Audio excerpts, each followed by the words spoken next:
It's going to be one long, hot summer.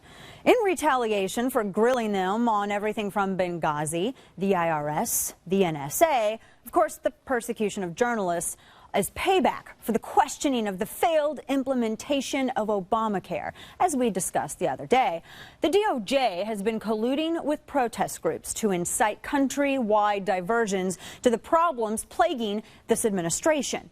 The Community Relations Division within the DOJ was found by reports to be working with Trayvon Martin protesters to support and organize marches and protests.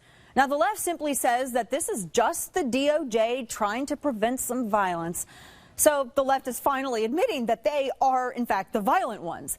And also, why can't they explain why the Community Relations Division never actually met with Zimmerman supporters or the Zimmerman family? Now, last night, riots raged in Oakland, cities like New York, Los Angeles, even Newark, a number of cities.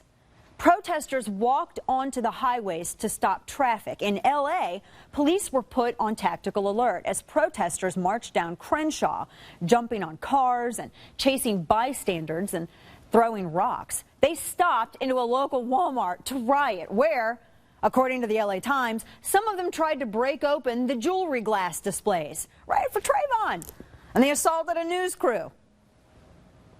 Hearing this ruckus and a lot of commotion, big noise, and people running everywhere. And so I was like, what's going on? So when I came out the bathroom, it was like chaos, and people were running, security guards. Riot for Trayvon. It's just like Gandhi said, you know, you should burn your neighborhood to the ground when justice is served and you do not approve.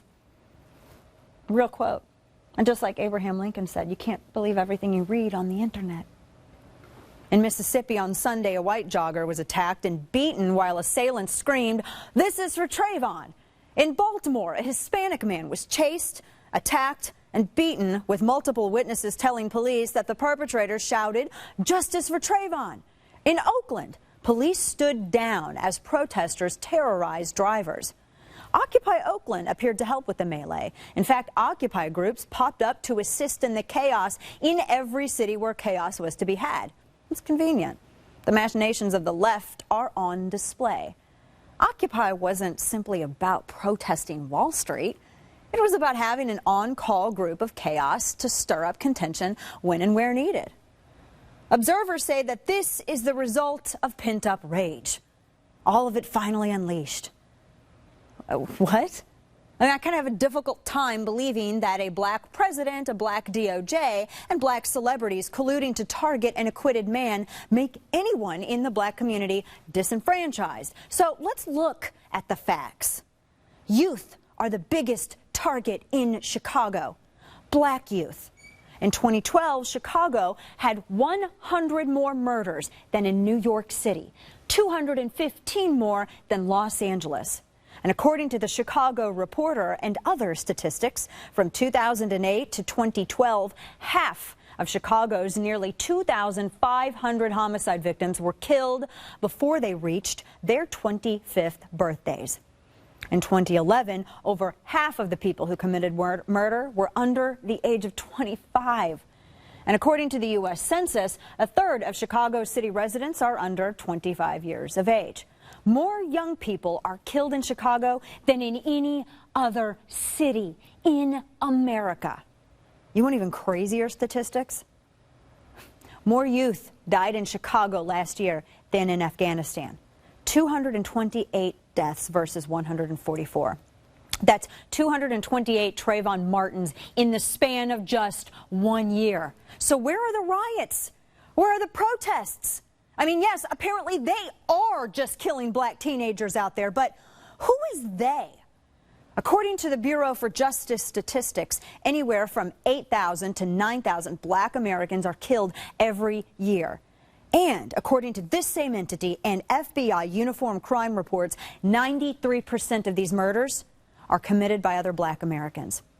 That's more than the number of men and women we've lost after a decade of war in both Iraq and Afghanistan.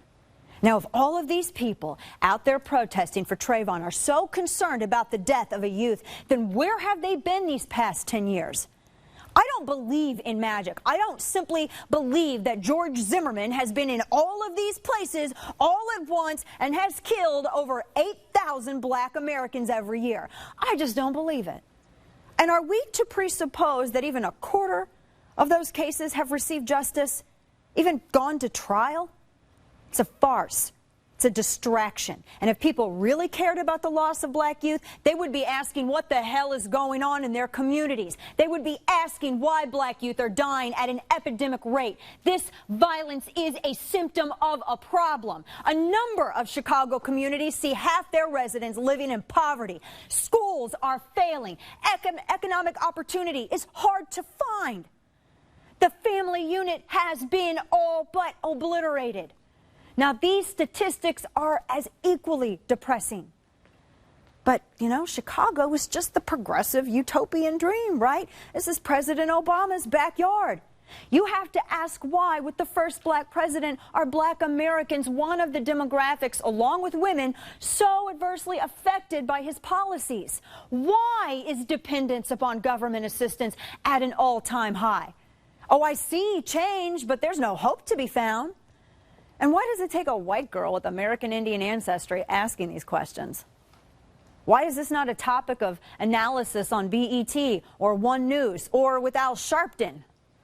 That's the question we should be asking. You know, there are some amazing leaders in the black community, and they're asking this too. But all too often, they're drowned out by the outrage queens, assisting the administration in the construction of a diversion to the problems plaguing it.